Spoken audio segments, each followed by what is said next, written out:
É por isso que o Senhor Jesus Cristo, há 2000 anos atrás, comandou aos seus discípulos e a todos os pregadores do Evangelho ao longo da história que anunciassem em seu nome, que em seu nome se pregasse, que o arrependimento e a remissão dos pecados fosse assim feito em todas as nações. Meus amigos, eu preciso falar um minuto sobre o que a Bíblia diz a respeito do pecado. É difícil falar sobre o pecado, porque o pecado é muito sutil. O pecado ele acontece de duas maneiras. Nós podemos falar sobre pecados de ações, de palavras, atos, mas nós também podemos falar sobre pecados do coração.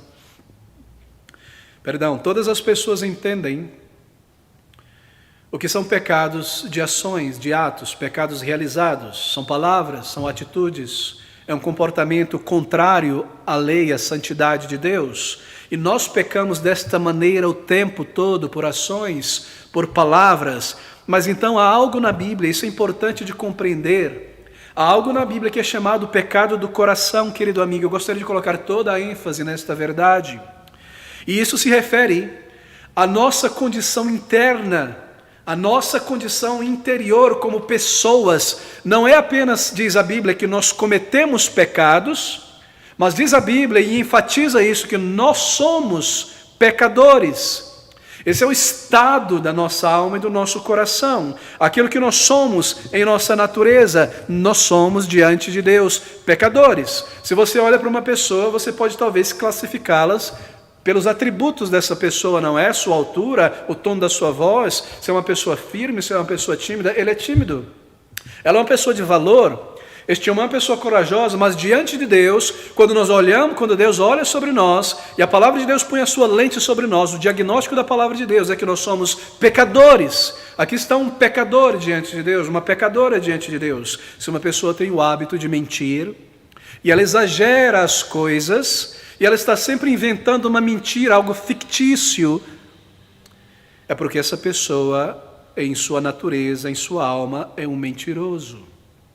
Se uma pessoa está no hábito de enganar, de tirar vantagem das pessoas, de tudo em sua volta, não é apenas que esta pessoa ela peca enganando os outros, é porque a sua natureza interior é assim. Ser um pecador significa isso. Aquilo que nós fazemos, aquilo que nós vivemos é o resultado do nosso caráter, daquilo que está dentro de nós. Se uma pessoa é continuamente orgulhosa e soberba, ou tem uma mente constantemente poluída, é porque essa é a sua natureza, o seu caráter se tornou uma condição em você. São chamados na Bíblia de pecados do coração, porque estão dentro de nós. E estas coisas que estão dentro de nós são elas que influenciam a nossa atitude. E o nosso falar e o nosso proceder. O Senhor Jesus Cristo disse uma vez que aquilo que contamina o homem não é o que entra, mas o que sai dele.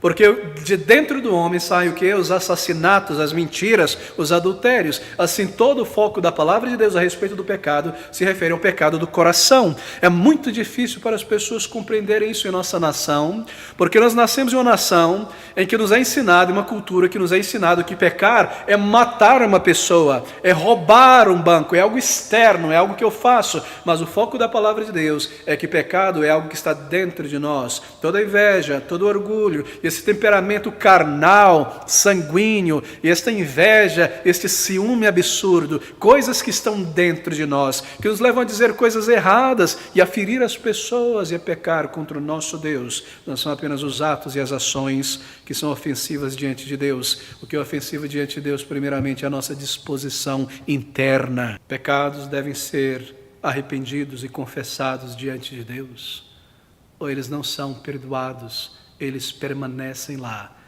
no registro, e em seu nome se pregasse o arrependimento e a remissão, a remoção de pecados.